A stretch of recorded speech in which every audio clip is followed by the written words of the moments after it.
അസ്സലാമു അലൈക്കും. ഈ വീഡിയോയിൽ സംഘടിത നമസ്കാരത്തെക്കുറിച്ച് പഠിക്കാം. മുസ്ലിങ്ങൾ അവരവരുടെ പ്രദേശത്ത് ഫർള് നമസ്കാരങ്ങൾ ജമാഅത്തായി അനുഷ്ഠിക്കൽ നിർബന്ധമാകുന്നു. ഒരു നേതാവിൻ്റെ പിന്നിൽ ഒരുമിച്ച് ചേർന്ന് സംഘടിതമായി നമസ്കരിക്കുന്നതിനാണ് സലാത്തുൽ ജമാഅ സംഘടിത നമസ്കാരം എന്ന് പറയുന്നത്. നമസ്കാരത്തിന് നേതൃത്വം നൽകുന്നയാൾക്ക് ഇമാം എന്നും തുടർന്ന് നമസ്കരിക്കുന്നവർക്ക് മാമൂം എന്നും പറയുന്നു. രണ്ടുപേർ മാത്രമുള്ളപ്പോൾ ഒരാൾ ഇമാമും മറ്റേയാൾ മാമൂം ആയി നമസ്കരിച്ചാലും ജമാഅത്ത് നമസ്കാരമാവുന്നതാണ്. ജമാഅത്ത് നമസ്കാരത്തിൽ പങ്കെടുക്കൽ പുണ്യമുള്ള കാര്യമാണ്. ഒറ്റയ്ക്ക് നമസ്കരിക്കുന്നതിനേക്കാൾ 27 ഇരട്ടി ശ്രേഷ്ഠവുമാണ്. ഇമാം സലാം ചൊല്ലി നമസ്കാരത്തിൽ നിന്ന് ഒഴിവാകുന്നതിന് മുമ്പ് എപ്പോഴും ഇമാമിനോട് തുടരാവുന്നതാണ്. എപ്പോൾ തുടർന്നാലും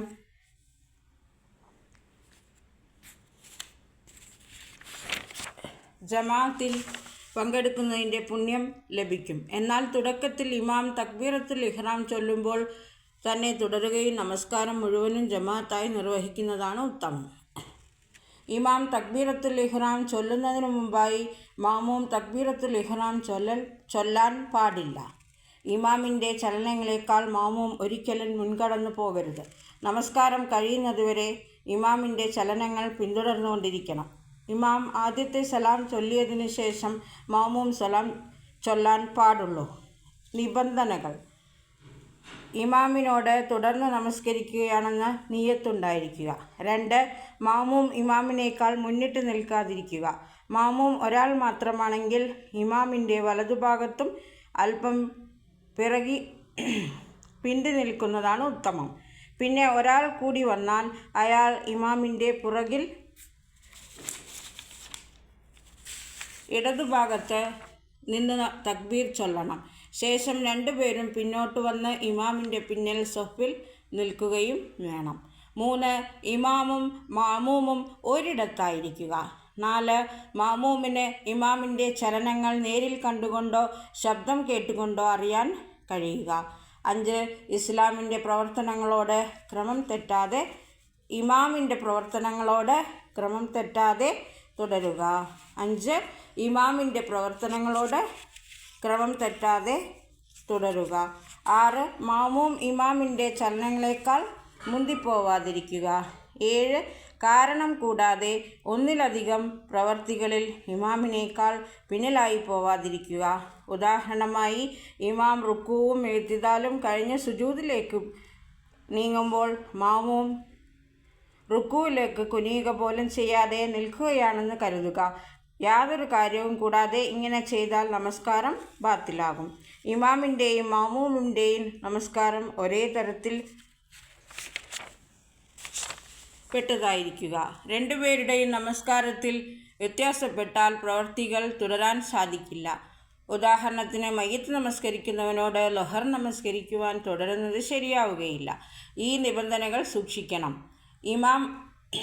അടുത്തത് ഇമാമത്ത്. കൂടുതൽ ഖുർആൻ അറിയുന്നവരും നന്നായി പാരായണം ചെയ്യാൻ കഴിയുന്നവരുമാണ് ജമാഅത്ത് നമസ്കാരത്തിൽ ഇമാം ആവേണ്ടത്. ഇക്കാര്യത്തിൽ എല്ലാവരും തുല്യരാണെങ്കിൽ അവരിൽ പ്രായം കൂടിയാൽ ഇമാമായി നിൽക്കണം. ഇമാമാകാൻ അധികാരപ്പെടുത്തിയ വ്യക്തിയുള്ളപ്പോൾ അദ്ദേഹത്തെ മാറ്റി നിർത്തിക്കൊണ്ട് മറ്റൊരാൾ ഇമാമാകുന്നത് ശരിയല്ല. എന്നാൽ ഔദ്യോഗിക ഇമാമിൻ്റെ അനുമതിയോടെ മറ്റൊരാൾ ഇമാമാകുന്നതാണ്. വിവേചന ശക്തിയുള്ള കുട്ടികൾക്കും അന്ധന്മാർക്കും ഇമാമായി നിൽക്കാം. ദുർമാർഗികളെയും അനാചാര പ്രവർത്തിക്കുന്നവരെയും ഇമാമാക്കുന്നത് ശരിയല്ല.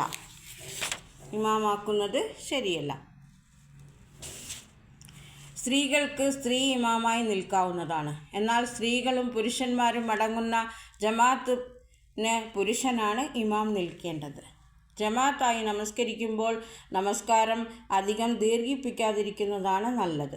ഒറ്റയ്ക്ക് നമസ്കരിക്കുമ്പോൾ പരമാവധി ദീർഘിപ്പിച്ച് നമസ്കരിക്കുന്നത് പുണ്യമാണ്. ഇനി അസ്സഫ്, അണി. ജമാഅത്ത് നമസ്കാരം തുടരുന്നതിന് മുമ്പായി കാൽമുടമ്പുകൾ ഒപ്പിച്ച് തോളോട് തോൾ ചേർന്ന് നിന്ന് അണികൾ ശരിയാക്കേണ്ടതാണ്.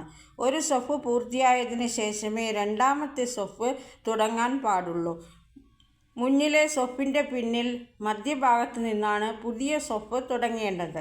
അണികൾ ശരിയായിട്ടുണ്ടോ എന്ന് നോക്കേണ്ടത് ഇമാമിൻ്റെ ബാധ്യതയാണ്.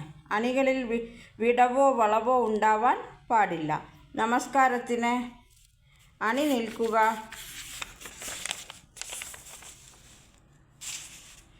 അണി നിൽക്കുമ്പോൾ മുന്നിൽ പുരുഷന്മാർ, അവർക്ക് പിന്നിൽ കുട്ടികൾ, ഏറ്റവും പിന്നിൽ സ്ത്രീകൾ എന്ന ക്രമത്തിലാണ് നിൽക്കേണ്ടത്. നബി സല്ലല്ലാഹു അലൈഹി വസല്ലമയുടെ കാലത്ത് മസ്ജിദുൻ നബവിയിൽ അങ്ങനെയാണ് ചെയ്തിരുന്നത്. ഇക്കാലത്ത് പള്ളികളിൽ സ്ത്രീകൾക്ക് നമസ്കരിക്കാൻ പ്രത്യേക സ്ഥലം ഏർപ്പെടുത്താറുണ്ടല്ലോ. അങ്ങനെയുണ്ടെങ്കിൽ സ്ത്രീകൾക്ക് അവിടെ നിൽക്കാം. Please subscribe my channel. Thank you for watching.